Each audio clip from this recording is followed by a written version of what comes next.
the 11 Dubcast. I'm John Agenter. He's George Eisner, and we are joined today by a very special guest. We're really excited to have him, former Ohio State player Chris Fields.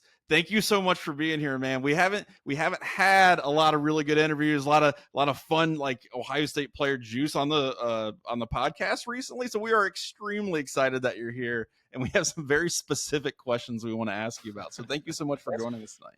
Yeah, man, no problem, man. I'm super excited, man. Let's get after it. So here's the deal. One of the games, we were just talking about this before we started recording. One of the games that comes up, probably more frequently than almost any other like like playoff game or bowl game or something like that, is 2012 Purdue. You had a very significant part to play in that game. You caught the touchdown that allowed Ohio State to then, try to, score the 2-point conversion, go to overtime. But the entirety of that game is bonkers. It's insane. It's the situation around it. It's a 2012 season. You're not able to go to, the postseason, but it's still a perfect season. It's a team that I think everybody saw all the talent on it, all the excitement around it. Braxton Miller goes down in that game, and everybody's just kind of holding their breath. We had a guy on the website who was there in person, wanted to leave, and his wife literally like barred him from leaving because she was convinced something special was going to happen, and it did. And you were obviously a huge part of that. Can you just tell us a little bit about what the team was feeling at the time? Then also, like, how do you as a player handle that transition between, oh my God, starting quarterbacks out to let's win this game? Yeah, so all that's good stuff. And I mean, I remember that whole game and the drive and the whole season. I mean, it was just just a surreal moment at Ohio State with transitions between coaches. And so, but no, I think we just had a chip on our shoulder that year. We were bowl band, and we all bought into Urban Meyer's his plan, and we just all stuck together. And despite not going to a bowl game, but yeah, man, that drive was insane. It was intense, but we trained for that, right? We trained for those 2-minute drills, and we had all of our plays, in a package that we always practiced. And so, but to see Braxton go down and have Kenny Guyton come in, I love Braxton, to death. But having Kenny in there was a pretty cool opportunity for him because he deserves to be out there more than anybody, I feel like, given the amount of work and the dedication. So it was good to see that, like, the hard work that Kenny put in to the game, like, paid off for him as well. So shouts out to Kenny G for that one. But yeah, that was a surreal drive, and thankful that we came up with a win. There was like, I mean, can you talk about how much confidence the team really had in Kenny G that you guys were going to be able to get it done in that moment? Because I, kind of building off what Johnny said, I was a freshman in college when that game happened, and that game is in my college friend group. It was a big lore moment because two of our friends actually left when they saw Braxton being carted off, and they went to Sloopy's, and they missed the end of the game. And we've made fun of them for it ever since. But if there was that Good. if there was that amount of lack of confidence from the fans given, because it was a weird game. Purdue, I think, scored on like a fluke on the first play. They had a kick return on like a busted assignment or something for another touchdown. It was just a weird back and forth kind of game. And I know when Braxton got hurt, the team was still losing. I've played on teams before where when you have like your leader suffer that kind of aesthetically bad injury that removes them from the game, it can kind of take the wind out of the sails a little bit. How confident were you guys that Kenny Guyton was going to be able to guide you to victory in that moment and that you guys were going to be able to rally under the circumstances? Yeah, that's a good question. I think, for us, we were always prepared. I guess what Coach Meyer always says, that next man up mentality. Yeah. Coach Meyer put Kenny G in situations like this, during practice. And to be honest, every time Kenny Guy was in the game, something always special happened. So as a team, we've always rallied behind Kenny G. I mean, Kenny G is just like, his energy is just contagious. And so when he was in the game, we didn't lose a beat. Honestly, we really haven't, because he's done reps with the ones in practice, and he started games too. So just having him in, it was it didn't miss a beat for us. But yeah, I mean, again, I can't explain how much I enjoy playing with Kenny during those times. And so, but I mean, like I said, we're really prepared for the next man up. That next man up has to be prepared just as much as the starter. Well, so this maybe is a good segue into something else that I want to ask you about. But I was reviewing the game and I'm looking at that catch you made, and it's like that was not an easy catch. That was an incredibly difficult catch, and you kind of bailed him out a little bit with a fantastic catch. Right there down at the goal line, and like the rapport. That's something that I always think about. The connection that quarterbacks have with wide receivers and how you develop that and how you make that kind of thing. And I was actually asked by a coworker of mine, like, we were talking about quarterbacks in Ohio State and whatnot, and they were talking about, why can't they just have this kind of connection? Why can't they just create that? My impression has always been that's something that cannot be created overnight. Like, you have to have that drilled into you rep after rep after rep after rep. And I think, one of the things you were saying, with making sure that everybody's prepared and next man up, I don't think people really quite understand the level of preparation that is involved with that. So can you talk a little bit about how that connection between quarterback and wide receiver is created? Because that's not an easy thing. No, like I said, Kenny was a guy that always got the some ones reps too. So Braxton and with the coach and understanding, like, Braxton understands that Kenny Guyton, there is a possibility for him to play, so he would play with the ones during practice, and so getting the chemistry with the receivers were very important. But also, like, after practice we would get reps in too, and during the off season we would get reps too. So it was I can keep saying reps, but really it's like we would catch 1,000 balls, like within like a month of time, you know during the off season, and those sort of things. So getting the reps is crucial, and then just the preparation leading up to the game. I think Kenny Guine was obviously he's a coach at Wisconsin, so this dude knew the game inside and out. He was athletic. Most people didn't think he could run, but the dude could run. So he's an opportunistic guy, man. Like I said, you put him in a situation and he'll find a way to win. I wish he was, a starter for a little bit longer, but yeah, man, it's all about preparation. And I just think Kenny was just a special player that was able to adapt with a player, with an athlete, like personally, but also like on the field. Like he just knew the game much more than most. So just the natural of him getting in and playing well wasn't anything that wasn't new to us.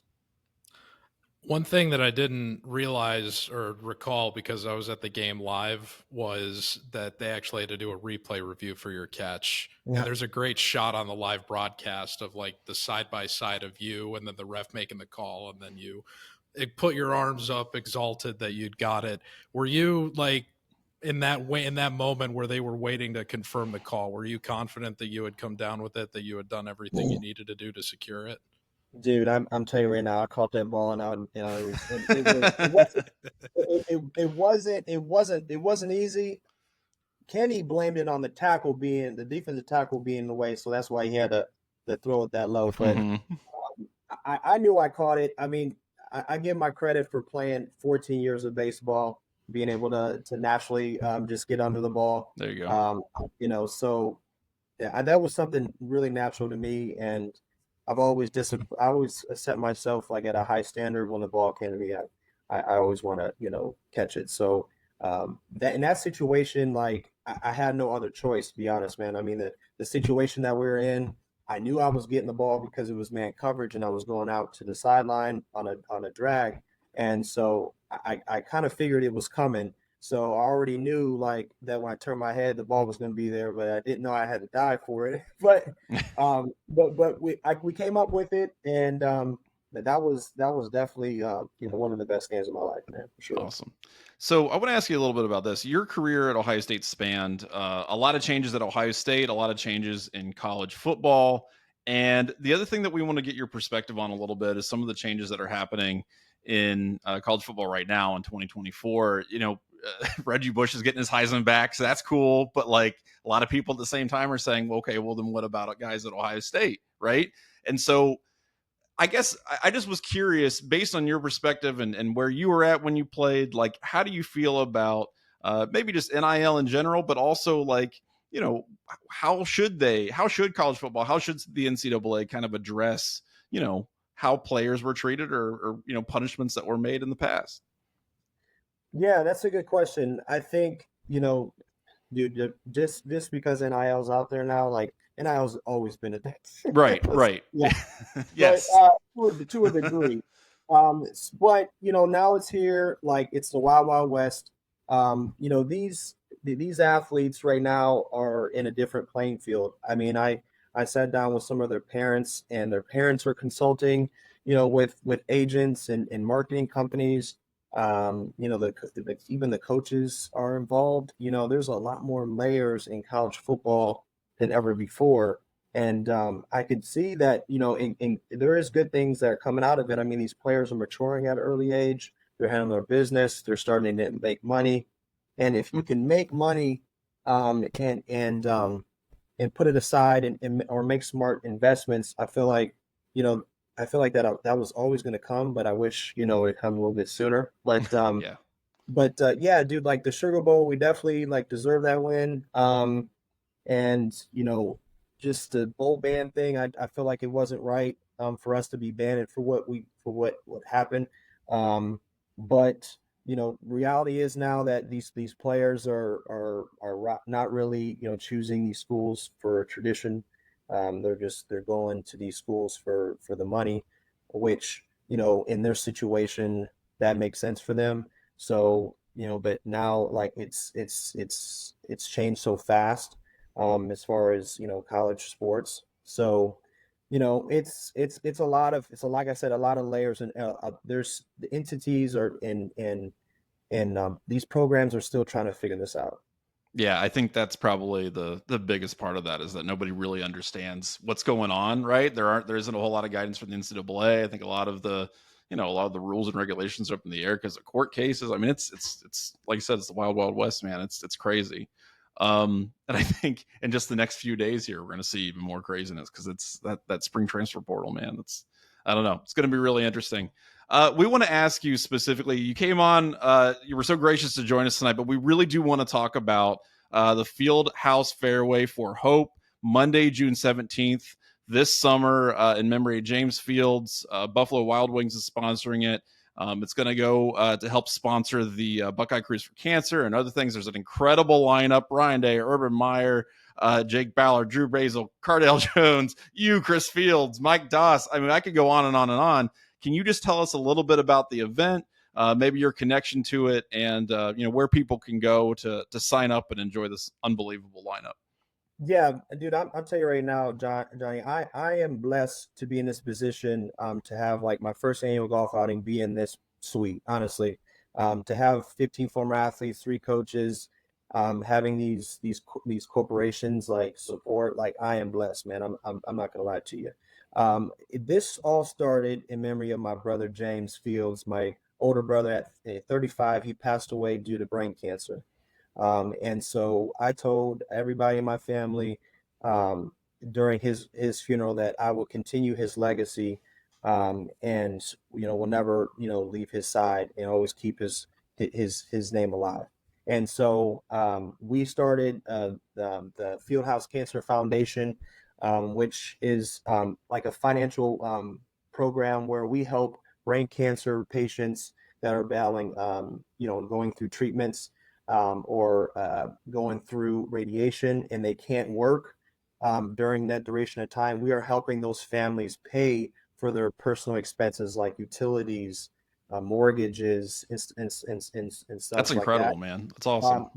Yeah. So, and we partner with the Buckeye Cruise for Cancer, so because we'll be giving a portion away to them, and that handles the research side of the things. So And the reason why we went that direction, John, is that we had a testimony with my brother. He was battling this disease, and he wasn't able to work during those treatments, and so they were behind on their mortgage. So I honestly, I wish we would have came up with this sooner, but we don't want this to happen to any families to struggle or going through treatment like this and then not able to pay their bills. We're going through figuring out how much we can give to these families. It's going to be based on how much they make, how much we have in the pot to give. So there's some compliant things that we're still working through, but everything is pretty much buttoned up as far as foundation wise. And then so we started this golf outing to do the fundraise. So that's how it all started. And if you want me to kind of go down, I can kind of tell you like when, where, and yeah, absolutely, 100%. Please. Yeah, so it's June 17th at Ohio State Golf Club at Scarlet. Shotguns at 10 a.m. And like you said, there's 15 former athletes. And I'm blessed to have Jim Trussell being there, Urban Meyer, and Ryan Day. And so the incentives for those guys is we'll have a premium live and silent auction items. It's going to be absolutely amazing.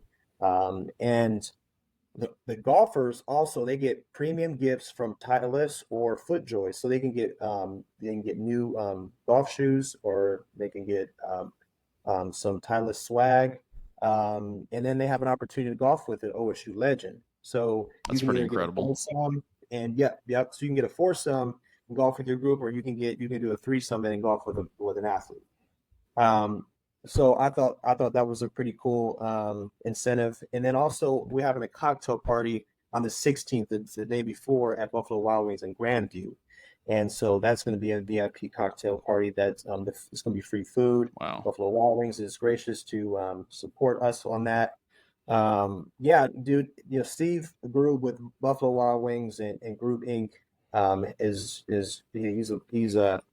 He's a blessing. And a lot of cool sponsors. We have Remax Town Center, Coors Light, McDonald's. I mean, you name it. I mean, a lot of these corporate sponsors are coming in and getting teams and helping support. So we're definitely very blessed. We'll have some coverage there, and you guys are going to be a whole sponsor. That's right. Great. So you guys will be on the 11th hole. Yeah. Yeah. Good. So it's going to be an absolutely beautiful day. We'll have a DJ there. Like I said, it's going to be a good vibe. Coaches, I mean, what else are you going to do? I know that's just, man, that's an incredible event. I got to say, that's like a once in a lifetime thing. If you're an Ohio State fan, if you're somebody who is just interested in helping cancer research, helping your foundation, just enjoying this unbelievable opportunity, man, I think it's definitely something people should look into, because it's pretty amazing what you've set up. It's all balls, man. That's all we're doing. Yeah, that's fantastic. So seriously, thank you for coming on, and thank you for telling us about this awesome event. We're going to have obviously links to it in the Dubcast post. We're going to be promoting on the website and talking about it, whatnot. So again, thank you so much for joining us, and thank you for telling us about the event. It's awesome. Yeah, I'm lucky to be on this podcast here. Thank you guys so much for your time, and looking forward to working with you guys in the future. 100%. Take care, man. Thank you, Chris. Yeah, no problem. Anytime, brother.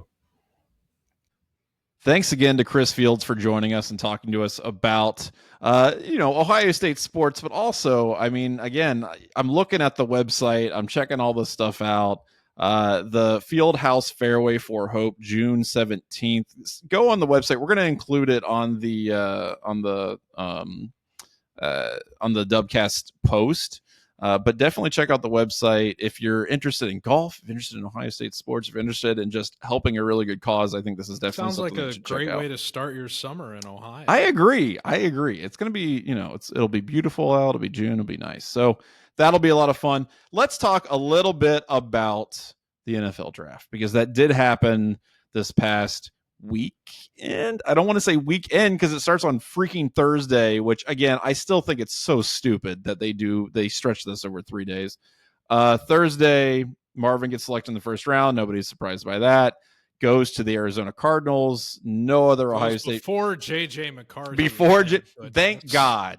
Thank God that happened, because otherwise it would have ruined my weekend. So he gets drafted by the Cardinals. That's what everybody thought was going to happen. First non-quarterback off the board. Also what everybody thought was going to happen. So except for LSU fans. But like, that's ultimately, this is why I am so skeptical of pre-draft coverage, because it just always feels like so much ado about nothing. And there's just so much smoke, and everybody's talking about like, oh, there's a 10% chance that they might trade up. Like, first of all, nobody knows that. Yeah, nobody knows that. And secondly, it's clearly all smoke, right? Like, if I wanted smoke to paraphrase another Simpsons joke, which I just, will refuse to not run into the ground. If I wanted smoke blown up my ass, I'd be sitting at home with a pack of cigarettes and a short length of hose. I don't need to have all these stupid draft analyses by guys who are just kind of like spitballing. So I'm glad that it happened the way it did. I think, that's a good spot for him. I think the trend that I've kind of noticed is that the smoke, like, the only time where there's smoke, there's fire now at the draft is when it's like talking down stock. Yes. It's not the elevation of stock that, like, it's very rare, I think, now that a player because look at what just happened with McCarthy. Right. There were reports from very credible senior NFL writers that the Commanders, were going to pick McCarthy at 2. Right. And then he barely snuck into he only went in the top 10 because a team traded up to get him. Yeah. So, and made a weird play at that, right? Like, it wasn't even like a typical, like, oh, we really need a quarterback, we really want this guy. It was like, we'll do it. And it was I don't even know if the Jets would have taken him at that. They probably, well, who knows what the Jets would do. But I think they needed to get in front of the Raiders. The Vikings did. But right. The bigger point is when you've got chatter and smoke devaluing a player's stock, like what we saw happen with CJ Stroud a year ago, and what we saw happen with Justin Fields years prior to that, that is the tangible effect that you see in terms of this just speculative noise that the journalists are making from between when college football season ends and when the draft begins, because they need something to write about.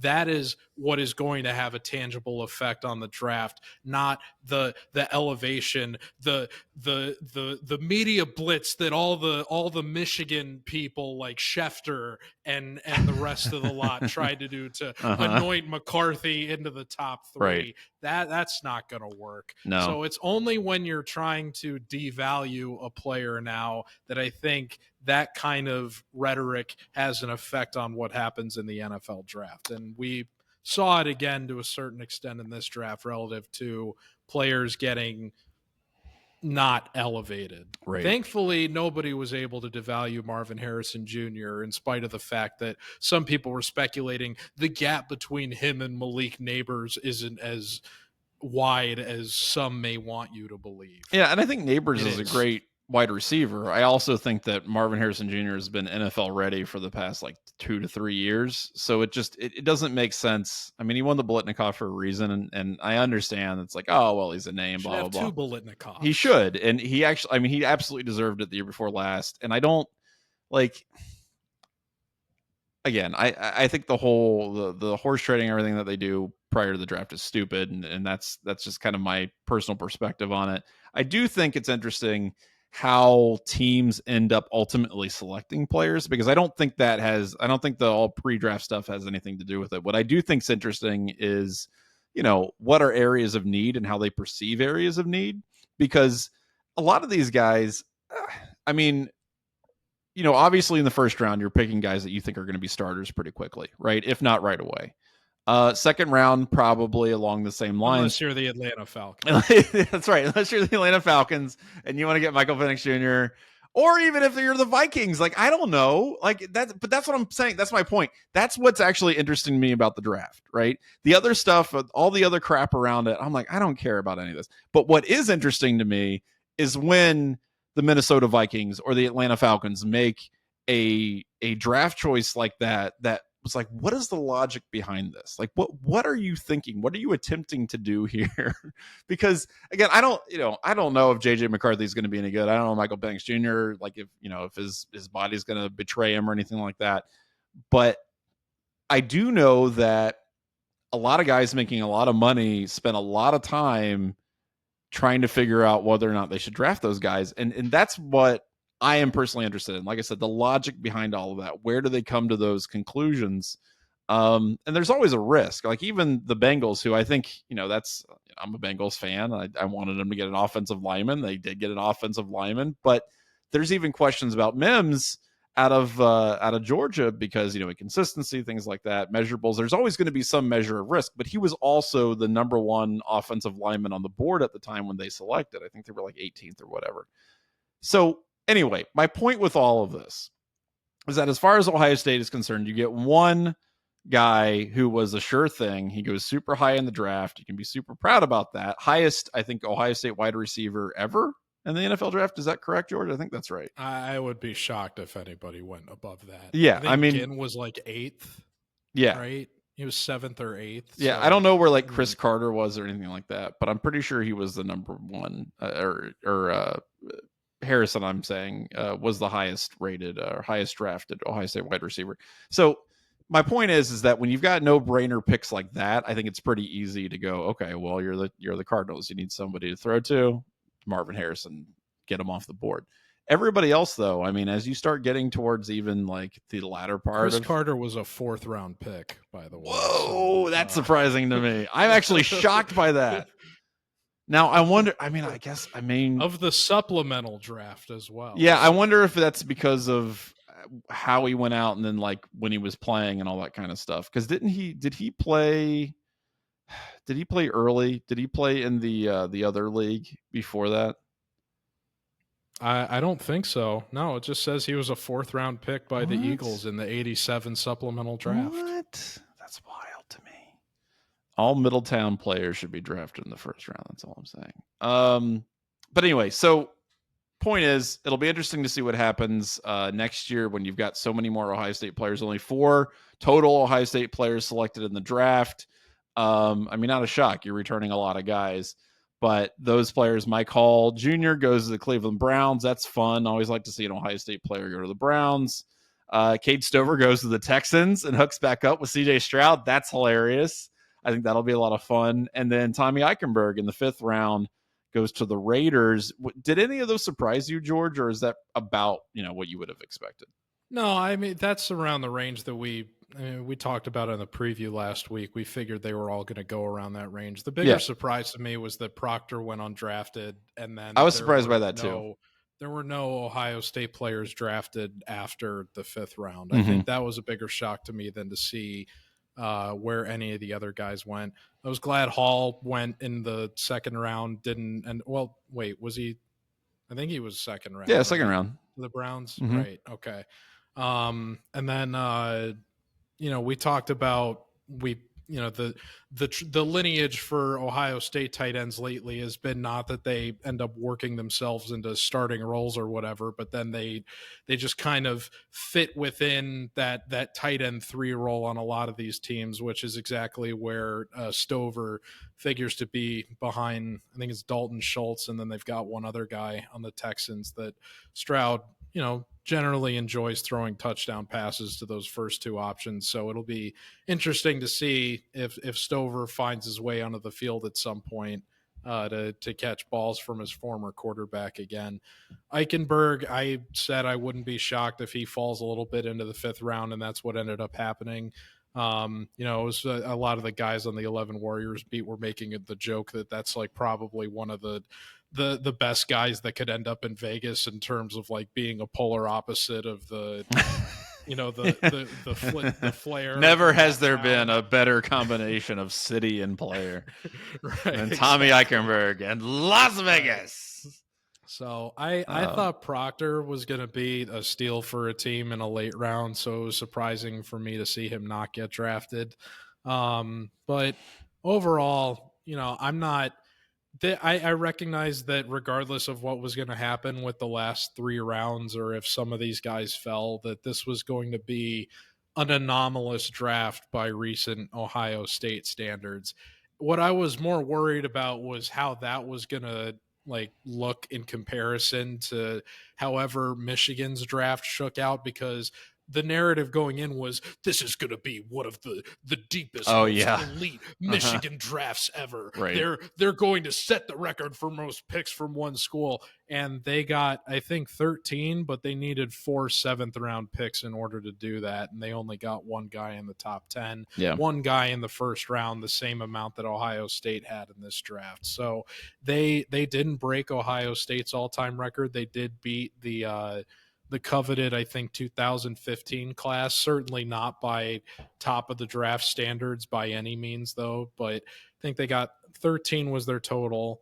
The most Ohio State's ever had, I think, is 14. So didn't quite beat out that. I think it was the 2004 class Ohio State had that's like tied for the second or third most ever in one draft. And then there's, I think Miami might have the record with like 16 or something. So did Michigan have their deep draft? Yeah, they did, but they needed some saving grace in the 7th round.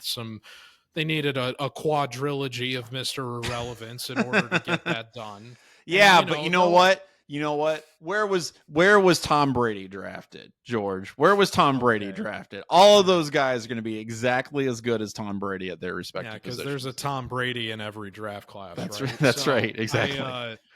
I'm, Michigan fans will lazily point to this as like their best draft class ever, and what just because of the amount of picks that it had.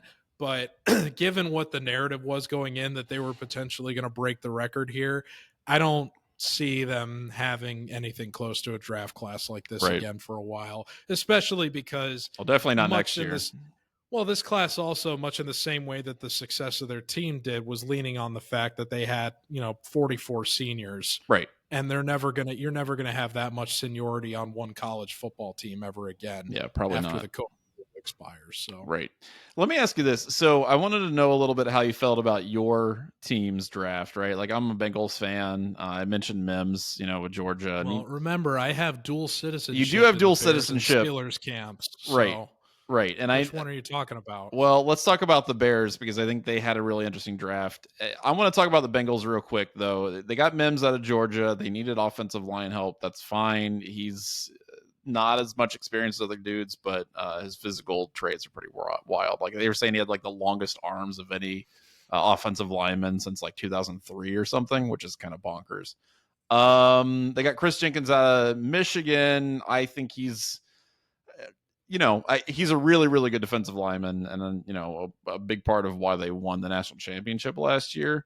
And I think he needs a complementary piece, at least, as far as what I saw in college. I don't know that he's necessarily a guy who can kind of get it done by himself, but they're going to have that because, Bengals have a decent amount of depth on the defensive line.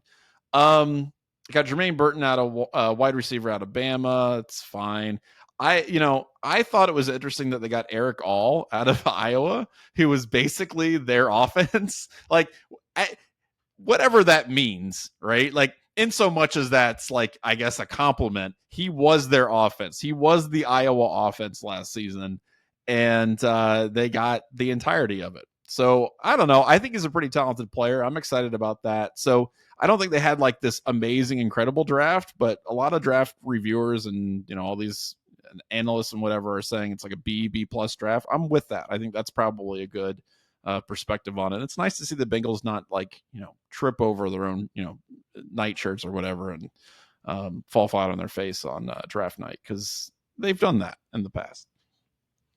Yeah, I mean, the knock on them for years has been, how are they going to protect Burrow because he keeps getting hurt? And they, at the very least, with their top pick, have gotten at least one piece closer to doing that. Yes, and hopefully. In a similar vein, I'll talk about the Bears first because they had the more top-heavy draft. But that's kind of been the narrative with the Steelers too, is that they haven't had offensive linemen and have not really been doing enough to correctly address that in recent seasons. And I think that they did do a good job of that in this draft. But starting with the Bears, because they obviously have the top pick and 2 picks in the top 10, I'm not I'm very conflicted about where my it's an interesting time to be a Chicago sports fan in general because and bear with me if you would, all you Ohioans that cannot see beyond the borders of Uh-huh. the state, but it's it's just a weird time because there's a lot of animosity towards the Bulls right now after how their season just ended and that they kind of keep treading water and that this is the second year in a row where they've squeaked into the play-in and then lost to a team that has kind of hung over their head in the Miami Heat for Right. the last decade. So there's a lot of animosity towards that ownership group. But then this week you also had the very weird visual of the announcement of wanting to build this new stadium for the Bears in Chicago, Uh-huh.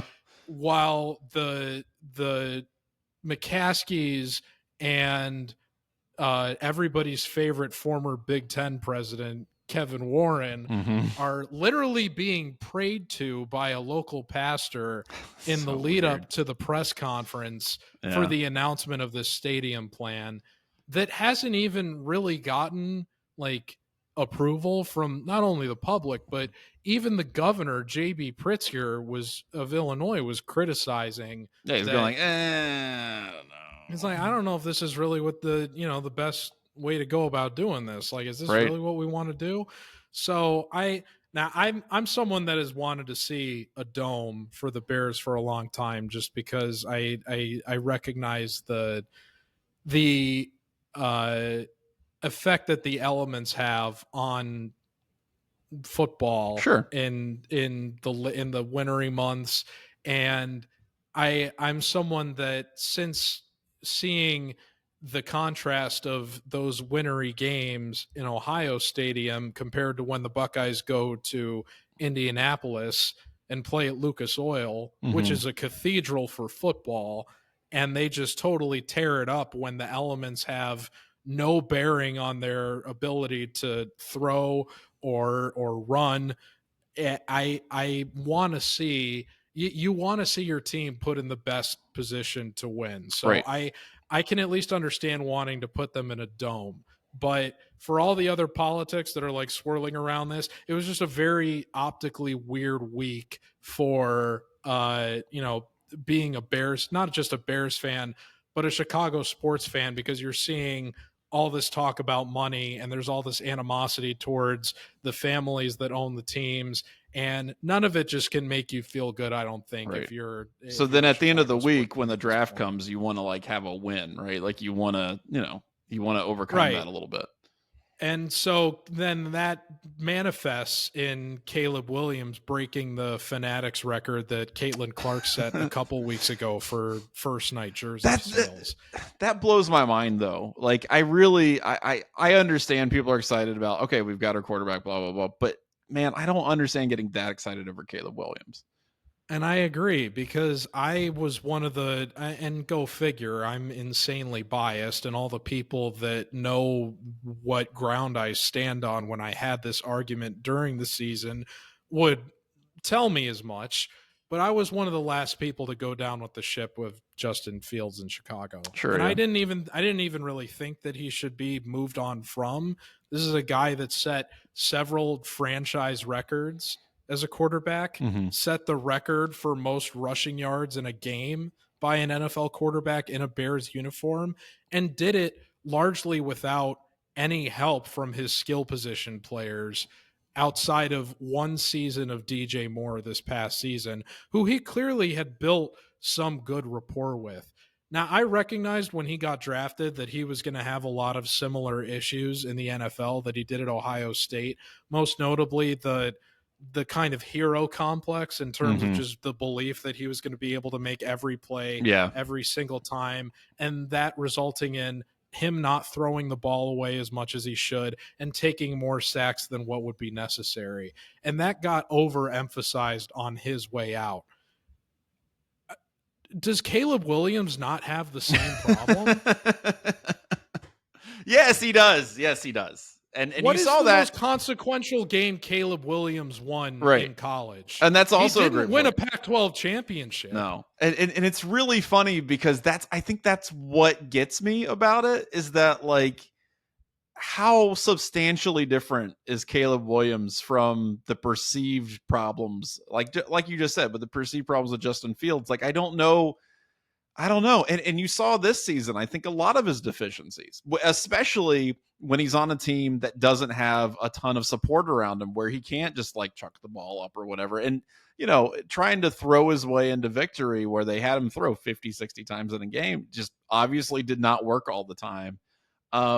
I think he's talented, but I really don't think he's like a first-year starter or anything close to that right now. And it's really going to be interesting to see how the Bears try to handle that, because I don't know if they're expecting this guy to be like the quarterback of the future, like immediately. I don't see that happening. I don't. The city of Chicago is so thirsty for finally their franchise quarterback. Right. The Jay Cutler's memory is constantly romanticized by people, including yours truly, because Smoking Jay was elite and just had to, live through the Mike Martz era and like 6 other offensive coordinators in 8 years, and nobody's going to enjoy doing that. No, of course but not. When Fields got drafted, I mean, there was a lot of the similar romanticisms that are existing with Caleb Williams now are still here with Fields, but it only took a handful of seasons for the narrative to completely fall out of favor for this guy, despite the fact that ownership and management never gave him the supporting cast that he needed to be successful. And in spite of the fact that even though Fields didn't get the Bears into the playoffs, he still had a ton of individual success as a player that no other quarterback that has gone through that town has had in recent memory. And it still gets cast aside because of the impatience of Chicago sports fans for wanting that guy. Seeing a team like Houston where CJ Stroud just goes in and out of nowhere just has that team playing playoff caliber football and wondering, why can't that be us? Well, because CJ Stroud had more talent around him than Chicago, that Justin Fields did. He had guys going into this season. I don't necessarily know about that. Well, you know what? No, that's a good point. You're right. I don't think anybody of us thought that they were going to make the playoffs. No. You're right. You're actually right about that, because especially the wide receiver talent. No, you are right about that. That's a good point. And I will say that I think CJ Stroud has probably been the most NFL ready prospect in a long time in the NFL draft, just because of, I think, his play style and the way he, breaks apart defenses and his hyper accuracy and all that kind of stuff. I think that's to me what really gets you going in the NFL is your ability to just get the ball to the guy and do it consistently. You don't have to be like an all-world athlete or anything like that. I mean, we made fun of CJ Stroud and his running ability to no end. He's run a little more in the NFL. He does. He has. Yeah. And it's not like he doesn't have the capability. He just doesn't want to rely on it. More honest. But yeah, interesting draft. A lot of crazy stuff going on with that. Now, the segue that I'm going to make here between the draft and Ohio State sports, contemporary Ohio State sports, is okay. So we're recording this on Sunday night, April 28th. The draft, the portal, the spring transfer portal, as I understand it, closes on the 1st, on Wednesday. Is that correct? I believe so. I believe so. Yes. What the hell is going to happen? We got 5 dudes in the quarterback room, George.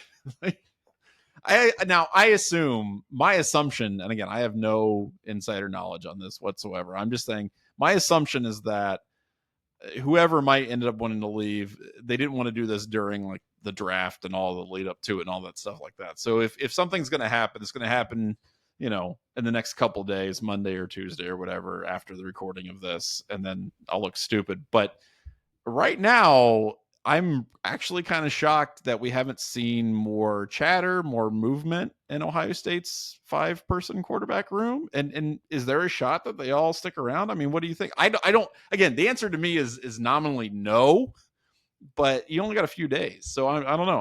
I'm curious what you think about that. Wasn't there a rumor late last week that from like Iowa Football Insider or something that Devin Brown was jumping in the portal? Yeah, I did see that. That was, so maybe that's the most likely outcome here. Maybe it is. I don't, and shoot, like, I heard, I've heard that the early reviews, not the early reviews, but the reviews out of spring ball and Iowa's quarterback room are bad.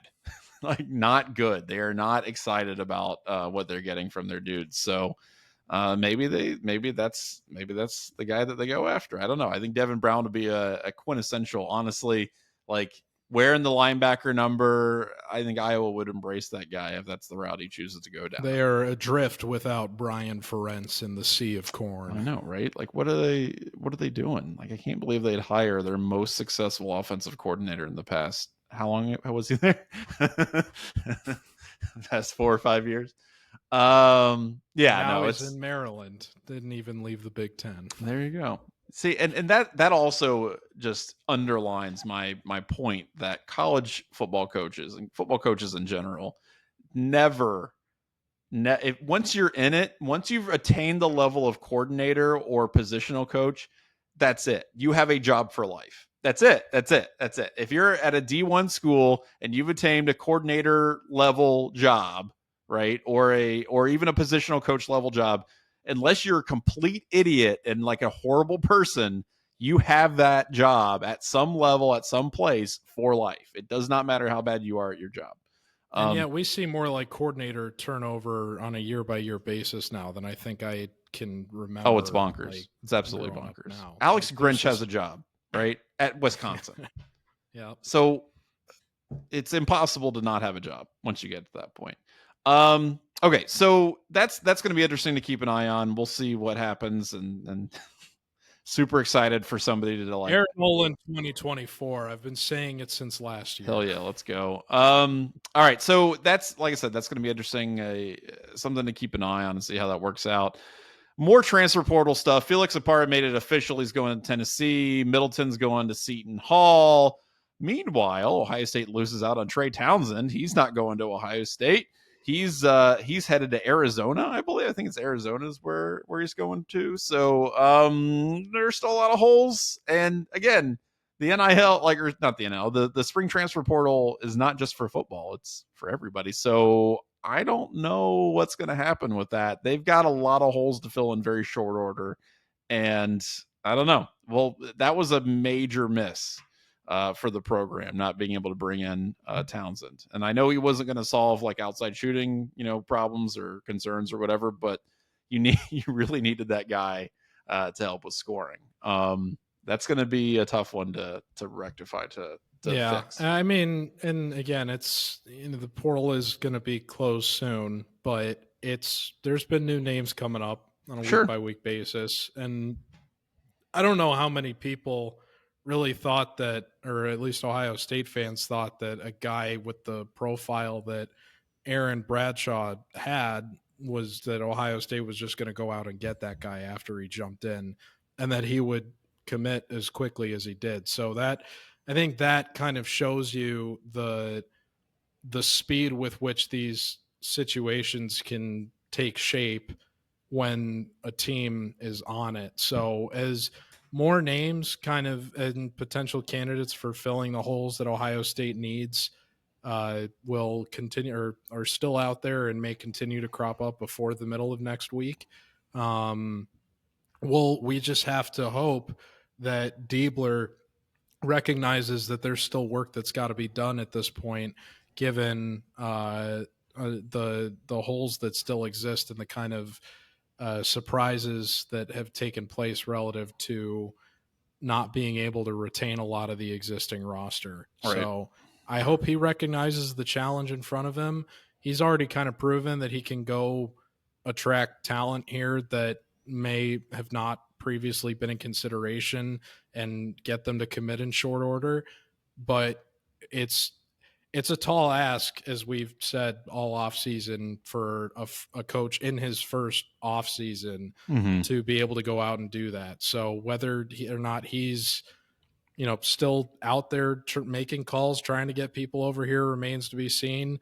I don't know if he's doing the Shedeur Sanders routine of, get in my DMs, but Hopefully, he's got some sort of sense of urgency, at least the Yeah. measures. Well, I'm sure he does. But again, this is, we keep harping on it. But like I said, that's the difference between being a good coach and being a good program manager. And this is the time of year where you got to be a really good program manager. And, the thing is, with the transfer portal, a lot of it is, hey, I'm established. You know what you're getting when you come to my program. Join us. And we've got this. We just hit the ground running, right? You get playing time. You'll get, publicity. You'll get money, blah, blah, blah. Ohio State can't really lean on that right now. And I think a lot of the reason why that they hired Diebler in the first place was to try to retain that core. And that hasn't really happened. So now you've got to kind of make up the rules on the fly in terms of building this roster. And it's difficult. It's really difficult. Another thing I want to talk about just real quick, congrats to men's tennis on winning the Big Ten. We talk a lot about the non-revenue sports and how dominant they are. Men's tennis is another one of those programs that has been consistently just awesome in the past several years. And so we would be remiss if we did not shout them out for winning the Big Ten and just having a lot of dudes on that team who are just uber dominant. Like that's the thing. And I know, like, for some people that might be a niche sport. I have a ton of respect for tennis. It's not a game that I can play at all. It requires an insane amount of coordination and skill and endurance, but one of the elite country club sports. Yeah, that's right. We're all transferring to pickleball. It's fine. No, it's wild. So they get the regular season championship. They get the postseason championship. They're the number one team in the country. They'll probably get the number one overall seed in the NCAA tournament. And I would love for them to just go down in Stillwater, Oklahoma, and beat the crap out of all of these other programs that think that they're, really awesome and great and whatnot. So that's pretty cool to see. And, congrats to those guys. That's fantastic.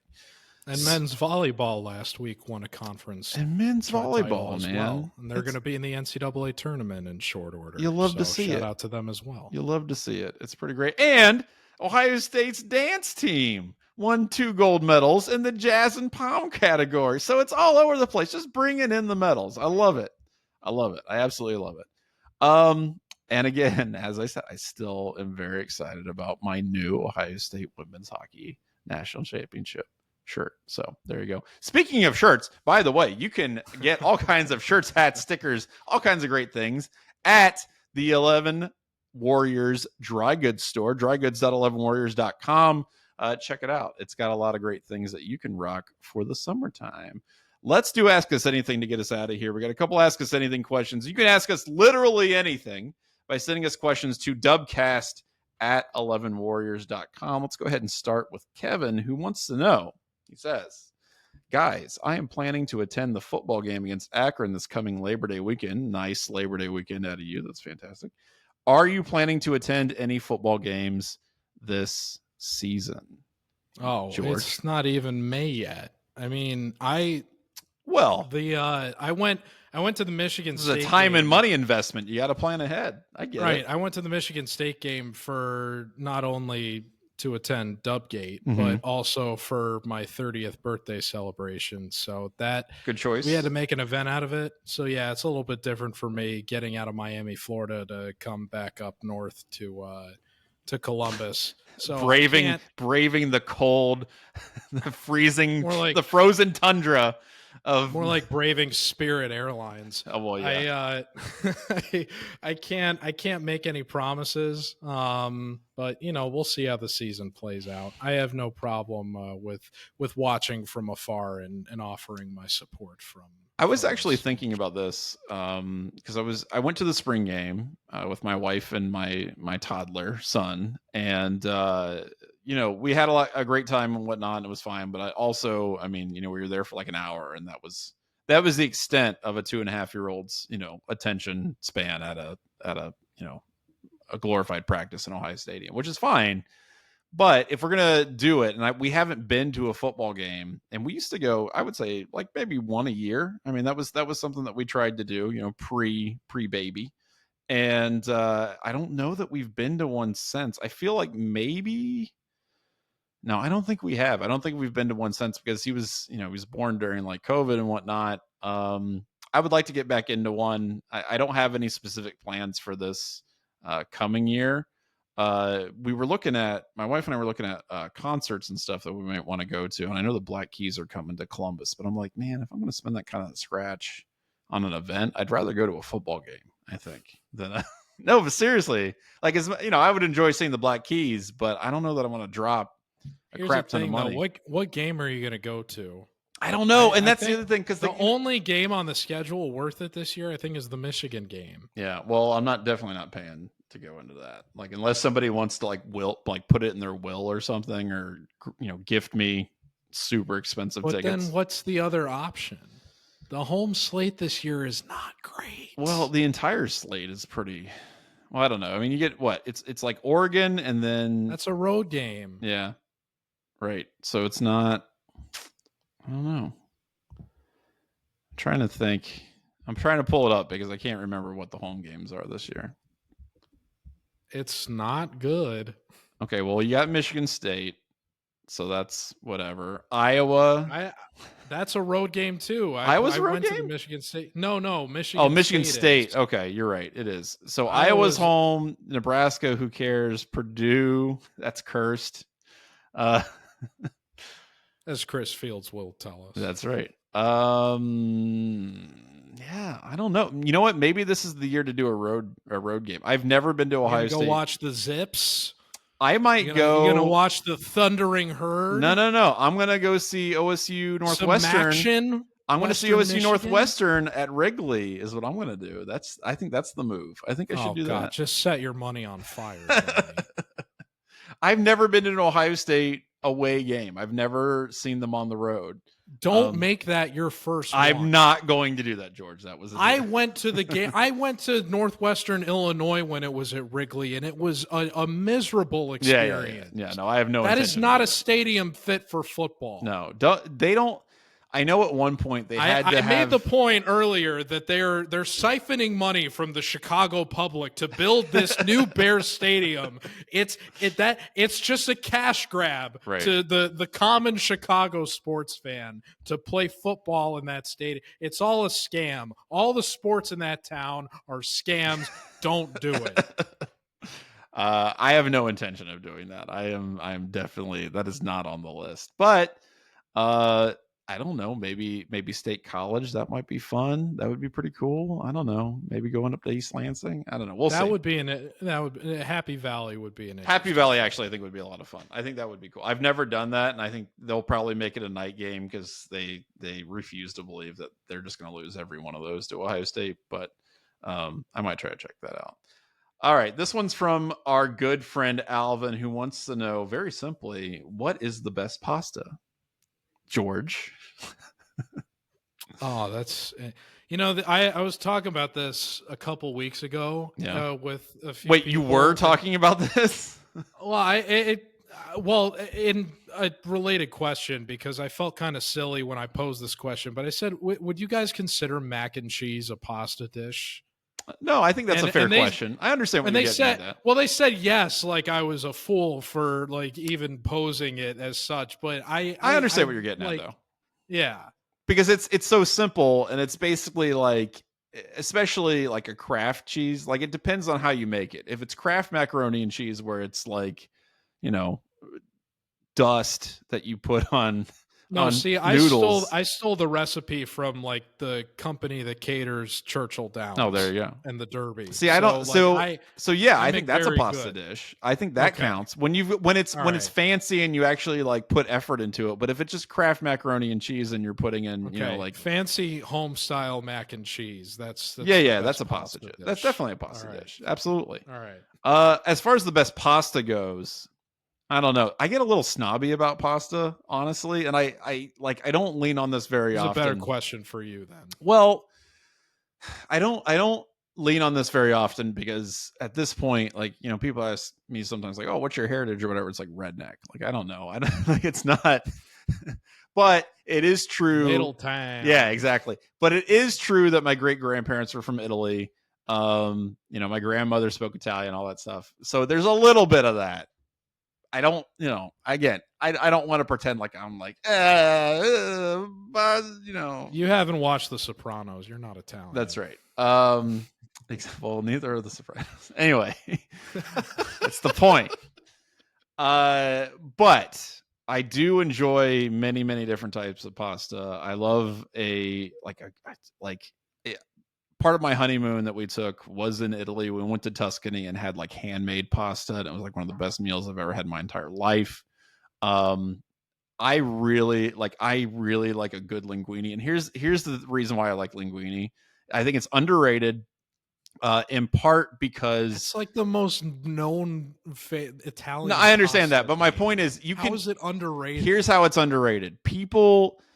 When people make pasta, okay, like when they make spaghetti or when they make tortellini or whatever, okay, they throw it in the pot and they want to make it like as nicely as possible, like not as nicely as possible. They want to make it as quickly as possible. They want to boil the crap out of it, and then it gets all soggy and gross and whatever.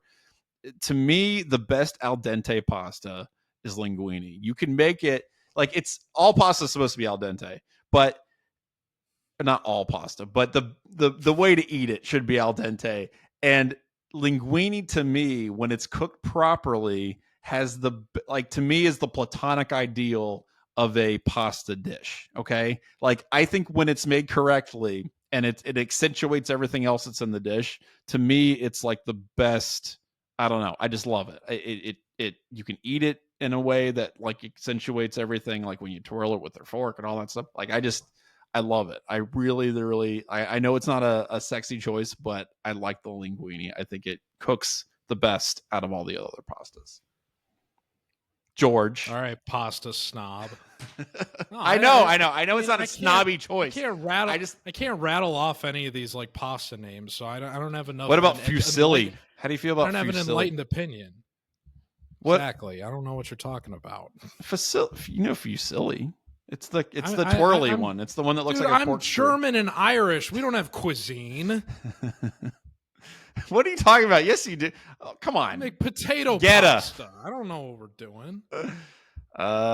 What's some other sausage casings and beer? That's where we get our carbs from. Let's see here. I'm pulling up all the different pastas. I want to see if there's any I want to get in the really goofy ones. Hang on. Because the thing is, I'm so basic. Like, I just want like some, like not even spaghetti and meatballs, but like the meat sauce, like linguine or whatever. That's fine for me. I can deal with that. I don't want to get into all the Mediterranean like carbonara. I don't need any of that. Like, you don't like the farfalle, the ravioli. I mean, I'm not cultured enough to understand these references. Ziti's good. Ziti's just straight macaroni. Rigatoni, penne is a good one. I like penne a lot. Penne was my favorite as a kid. Yeah, penne is really good.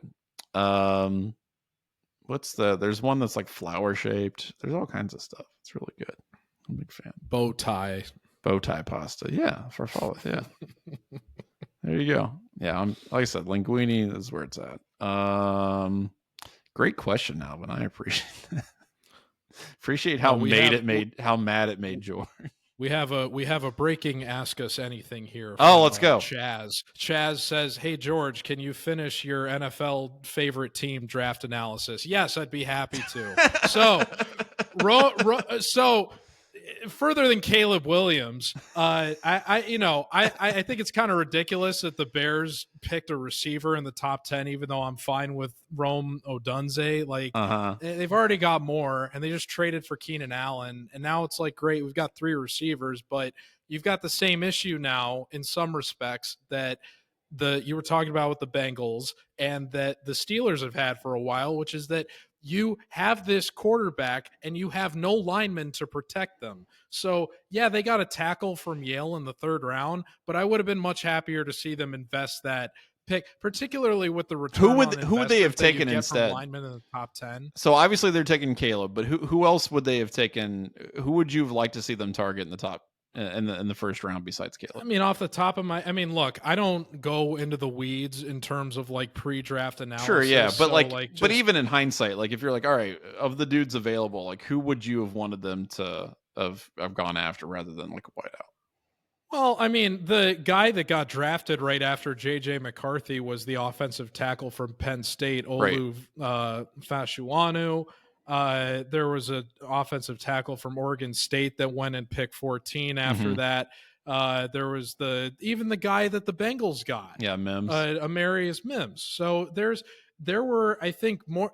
I think they said that there was, like, in the first round, there were more offensive linemen selected than in any of the other previous drafts. So you had no shortage of talent, or they could have at least traded that pick back in order to potentially get someone that was going to be more in that range. Who was the crazy Raiders owner for a long time? Who always Al Davis? Yeah, and Al Davis always drafted the fastest guy.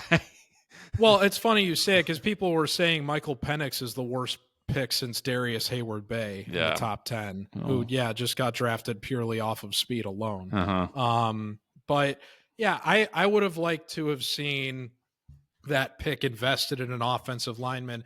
That would make me feel better about the trajectory of Caleb Williams, not in a receiving room that already has DJ Moore and Keenan Allen. You don't need to then inject a guy who's a top 10 talent into, being a wide receiver 3. I just don't know if they're going to be able to get the most out of him given the amount of mouths to feed already in that room, particularly with the fact that this is going to be Caleb Williams' first season. Well, who's going to block for him? That's really what I'm more worried about. However, they redeemed themselves by drafting the Iowa punter, who's going to be a superstar. He actually probably will be. Corey Taylor punted for 1,000 more yards last season than the entire Iowa offense gained combined. So I'm very, very optimistic about that pick. However, I think that the Steelers, I was much, much happier with the draft that they had overall. Yeah. Finally investing a lot of their potential acquisition towards getting pieces that are hopefully going to block, not for Russell Wilson, but for Justin Fields. Right. I'm never happy to see a Michigan guy get drafted, but Roman Wilson, I think for the amount of receiving talent that's already on the Steelers, I think that he's someone that is going to fit in very, very nicely in terms of kind of being more of a slot. I was about to say he'll be a good slot guy, I think, for them. He's not going to be a superstar, but he'll be solid. He can get yards. Peyton Wilson, I think, is like one of the steals in the third round, especially for that guy to be going to the Steelers. I think that is an excellent pick for them. He was the most valuable player in a very, very good NC State defense for like the last 2 or 3 seasons. When I was doing the viewing guides for 11 Warriors, anytime that I was bringing up an NC State game to watch, he was someone that I was very routinely referencing. I'm really happy to see him go into the Steelers defense. And the other guy I'm happy to see go into the Steelers defense is someone that I was very, very hopeful would be successful at Ohio State, in Ryan Watts. Right. I was devastated to see him in the infancy of the transfer portal era. He was one of the earliest names that I can remember in terms of capitalizing on their opportunity to go find playing time elsewhere. I wonder how much more successful he could have been at Ohio State versus Texas, but I mean, the guy is a 6'3" corner. You love to see a player with that size at that position, 100%. At that position, like anywhere. So for that guy to be going into the Steelers, I'm thrilled. Well, they killed their draft. I'm very, very happy. The Bears, I could go either way. I'm still not thrilled with what the betrayal of Justin Fields. So I won't necessarily. I'll be happy. I will be glad with their success. But if they fail, I'm still in a good position because I'll be telling people all along, well, we could have just stuck with Justin Fields, and then what would have happened? That's right. I'm actually just angry that you destroyed the sanctity of Ask Us Anything by making up a clearly fake person to continue the question. Are you kidding? Chazz is a longtime listener of the Dub. Chazz with 2 Z's. Long-time. How dare you, sir? How dare you? I think he wrote in on that episode that I hosted with Dan. Oh, really? Oh, there you go. When I didn't have access to the Dubcast Ask Us Anything email. Chazz always comes in clutch. Comes through. He always comes in clutch. Boy. That's right. All right, so that was the Dubcast this week. Thanks again to Chris Fields for joining us and telling us about his fantastic charity event. Remember, we will definitely make sure that you have links and access to the Fieldhouse Fairway Fore Hope. If you want to go ahead and sign up for that, you definitely should. It's a really, really cool event and great opportunity to meet some awesome people. So check that out. And we'll be back next week to talk about, I guess, the transfer portal. I don't know what's going to happen. We'll see. But until then, hopefully something good. And especially for Ohio State men's basketball. But until then, I'm Johnny. I'm George. And we'll see you then. Take care, folks.